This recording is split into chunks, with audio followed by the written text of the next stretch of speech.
Hello everyone, it is Joe here from OmniPoke, the channel that brings you guys everything Pokemon, and today it's time for our Night March deck analysis. This is one that I'm sure a lot of you are excited to see.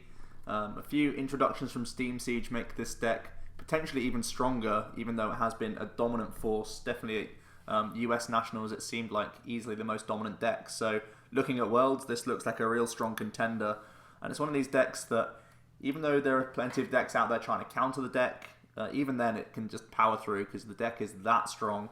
It's been the pace setter for a while, right?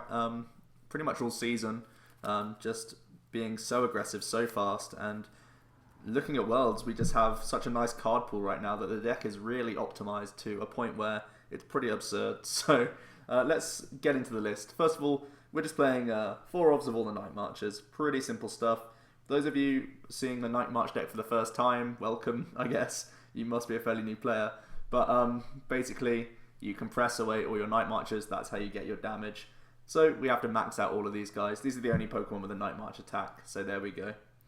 The other Pokemon we're playing is one Mew. Mew's a really nice inclusion in the deck because he's a free retreater, which is perfect. This deck does need a nice pivot when every turn you can imagine these Night Marches are going to be knocked out because their HP is very low.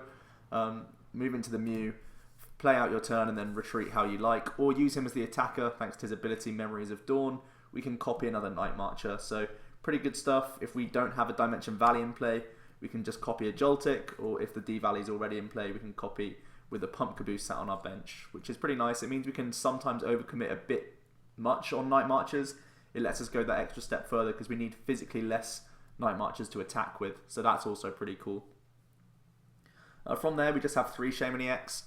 3, I believe, is the correct count, looking at the Worlds format, because we're expecting a lot of mirror matches.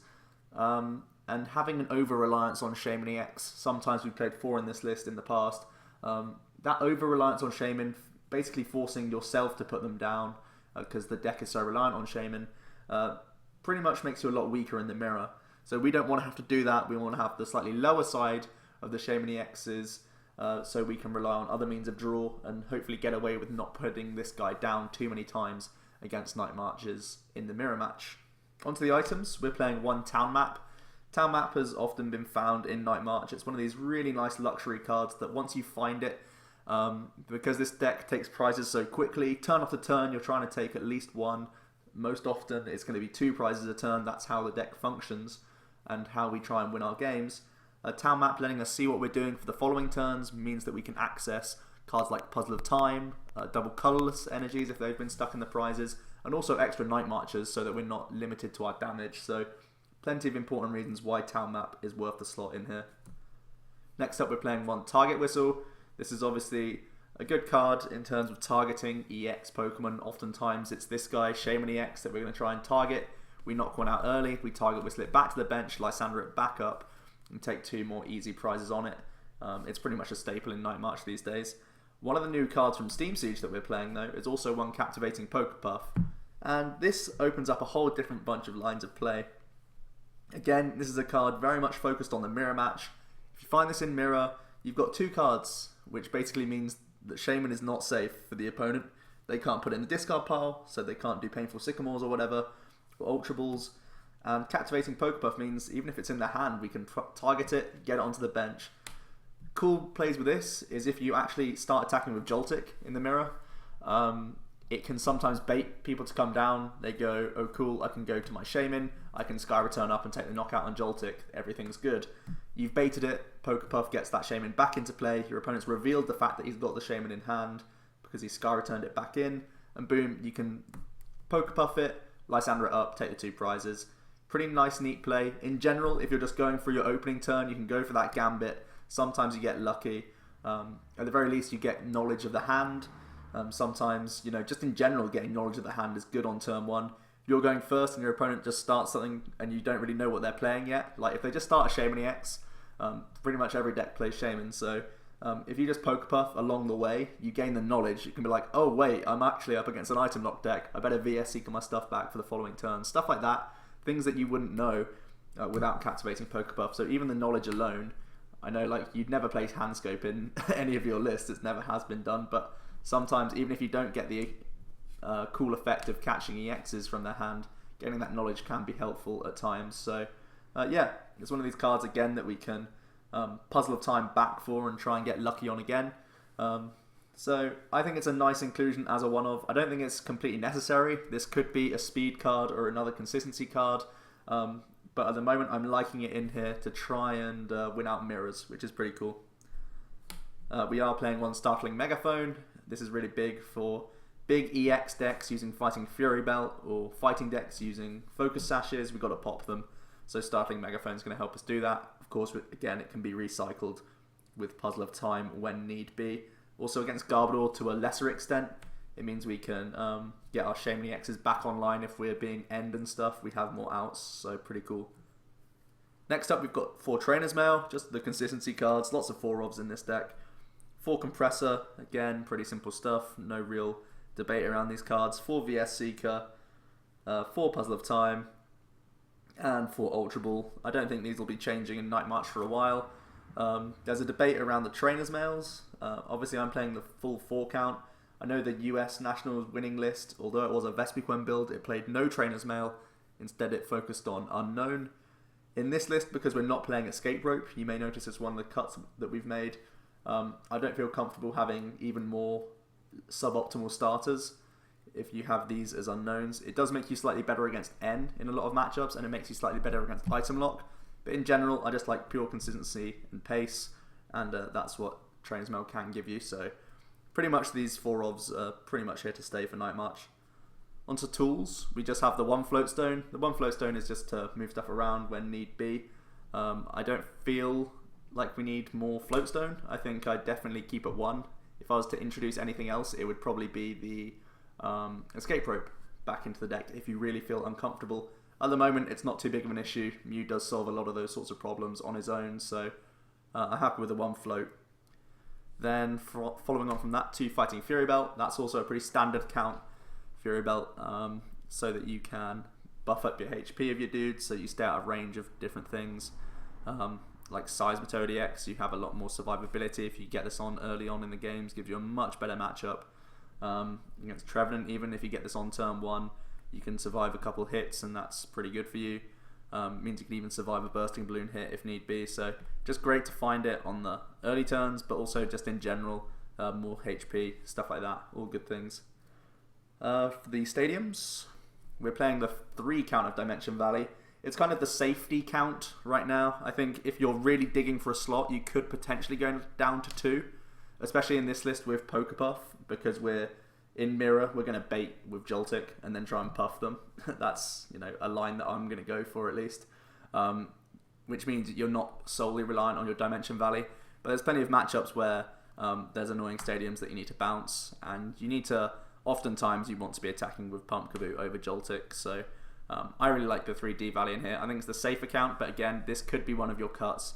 So right now, if you're thinking of any cards that you're playing that I'm not playing, the cuts I'm thinking of would be D-Valley and potentially Pokepuff, if you're not too big of a fan of it.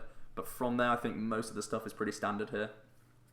On to supporters, 1 Hex Maniac, pretty simple. We need to have an out to the Greninja players, we need to have an out to Metal decks, we need an out to Aegislash EX, all these sorts of things. It's also going to free us items under Vileplume Lock, and also Trevenant. So yeah, Hex is a really good one-of as per usual.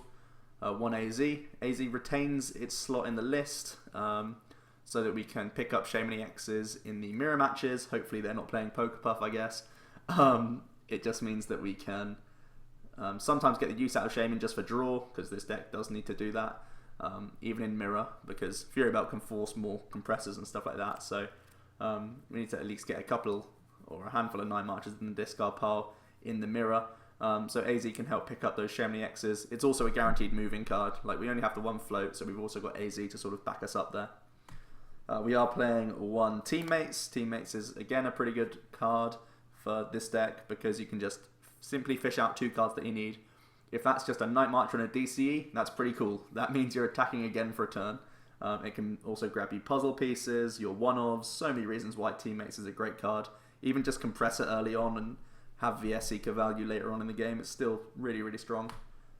We're playing an N, and again is one of these mirror-focused cards that we want to keep an eye on. so that we have outs if they are ahead of us in prizes. Even if they're on 3 prizes, sometimes it can be worth N'ing. If you just have a luxury turn, N is never a bad option for you. And if ever there's too painful a discard, we could VS Seeker N rather than Sycamore. We also have Pokemon Ranger in the deck, huge card from Steam Siege. This means that we're no longer fearful of Giratina EX, means we're no longer fearful of Jolteon EX. We are still fairly fearful of Seismitoad, but way less so because we have this card in the deck now. We have that out at certain points in the game. You can even Ranger and then play out your hand, hopefully VS Seeker back the Ranger, so it's never too big of an issue that you're under Quaking Punch lock. Even at the moment, the main Seismitoad deck that we're seeing is Aquabox, and that has to play down stuff like Manaphy and Shaymin EX anyway, so they give you easy targets throughout the game, so you don't really need to Ranger too much, just once or twice throughout the game could be enough. So just having it in here makes you much better in so many matchups, and really annihilates some of the threats that this deck used to be worried of. Next up, we're just playing the 2 Lysandre. I definitely think 2 is the correct count going into Worlds. You want to win your mirrors, plain and simple. You're going to have to play a lot of this deck, so a lot of people are going to be having, you know, at least like 55, I'd say, at least similar cards, you know. There's not much room for creativity in Night March these days, so you got to have the right counts of things. And Lysandre's going to be the way. When we're playing Whistle and Pokepuff, we have to capitalise on these Shaymins when they're in play so we can knock them out. Also, it gives us a higher out to Trevenant so we can actually buy ourselves items, get ourselves in the game, get around stuff like Bursting Balloon. These things are really awkward. Most of the time against Trev, you just want to kind of go first and win, or make them or just like if they miss Wally, you're pretty happy. But Lysandre can be an out, give you a bit of breathing room for a turn, and hopefully you can take a few prizes in the process. So yeah, 2 Lysandre I believe is the correct count. And 3 Professor Sycamore. 3's, you know, it's as high as I would like to go for Night March. There's been times when I've wanted to have 4 in here, but I don't see an obvious cut. I think the first thing that would go would be the D-Valley, but I'm not comfortable with that right now either. And there's also the consideration that if you have even higher supporter count, it's already fairly high right now with the chunkier Lysandre line. It makes us so that our Shaymin draws less cards because we have unplayables in the hand, and we want to be as fast as possible. So I believe 3 is probably the correct count of Sycamore right now. It's pretty standard, not too crazy, gives you enough outs throughout the game to hopefully draw out of ends and such. So there we go, and round it off with, of course, 4 Double Colorless. No basic energy, there's absolutely no need. Ranger gets around Giratina these days, and we have the puzzles, so no real need for that. A couple of exclusions from this list. I've already mentioned Escape Rope would be a card that I'd love to have in here. Additionally, Xerosic is a supporter that we have cut. At the moment, we're just backing on Startling Megaphone on its own. Additionally, Special Charge is a Steam Siege card that we don't have in here. Maybe if you don't believe Pokepuff is good enough, Special Charge might be one of the cards that you throw in. Personally, I feel like Night March is streamlined enough, and 4 Double Colorless should get you through the game most of the time. Alongside the puzzles, so I really don't think there's a huge need for it. It does make you a little bit safer, I guess, but overall I think you can manage your resources well enough throughout the game to never need Special Charge to be a factor. But there it is, guys, a very straightforward Night March with that 1 tech card for the mirror. What would this tech card be if it was your choice? I know there's plenty of things that you can do to beat a Night March mirror, plenty of ways around it. At the moment, Pokepuff is the option I've gone for. There's plenty of other things out there. Stuff like Parallel City have been used, Delinquent have been used, even stuff like a Tech Red card can be thrown in this deck. It sounds weird, but it can work. Stuff like Double Hex, the more hexes you have can sometimes really shut down opponents late on in the game when they actually have to commit resources and stuff. So plenty of different things that this 1 slot could be. Let me know how you're intending to beat the Night March mirror, and let me know what you think about the list and any other lists that you want to see. Pre-Worlds, we're getting plenty out there, hopefully as quickly and as often as possible. So yeah, that's pretty much going to round it up. Night March, we all know that it can pretty much beat anything just by being quick and consistent, and that's the way we'd like it to stay. So there is the list, guys. I really hope you enjoyed. Leave your comments down below, leave a like to this video if you did, and subscribe to the channel as well to see more similar content, more deck lists, and all that good stuff. So for now, it has been Joe from OmniPoke, and I will see you guys next time.